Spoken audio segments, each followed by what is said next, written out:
саволи 43 маркази нисб омадем. خب саволро мехонам. Реаксия оксид барпошавиро муайян кунед. Бо ҳамин савол.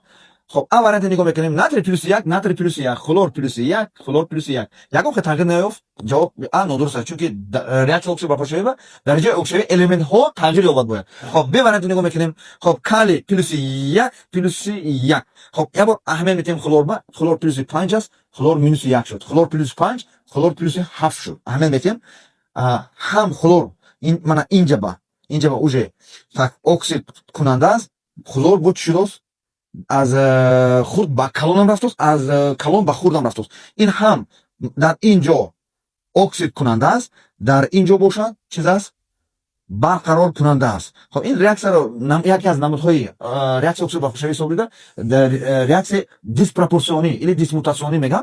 خب جواب درستی ما ب میشود کالی خلور اوسه هم اکسید کننده است هم برپا کننده است. خب اینجا با سه وارنت هم نگاه میکنیم پلوس 7 بود است خلور و پلوس 7 با ایسود است. خب اکسیژن مینوس 2 است اکسیژن مینوس 2 است گیدروژن پلوس 1 است گیدروژن پلوس 1 ایسود یکمش تغییر نیافته این هم چیز است خطا است. خب این ده وارنت نگاه میکنیم کوپروم یعنی میس پلوس 2 است اینجا هم پلوس 2 ایسود است همه میگیم خلور مینوس 1 است خلور مینوس 1 ایسود است گیدروژن پلوس 1 است گیدروژن پلوس 1 ایسود است اکسیژن مینوس 2 است اکسیژن مینوس 2 ایسود است یعنی اهمیت بزرگ میتیم یگانش تغییر افتاد تغییر نیافته ایسود است این جواب خطا است این هم خطا است جواب درست ما جواب ب وارنت درست میشه.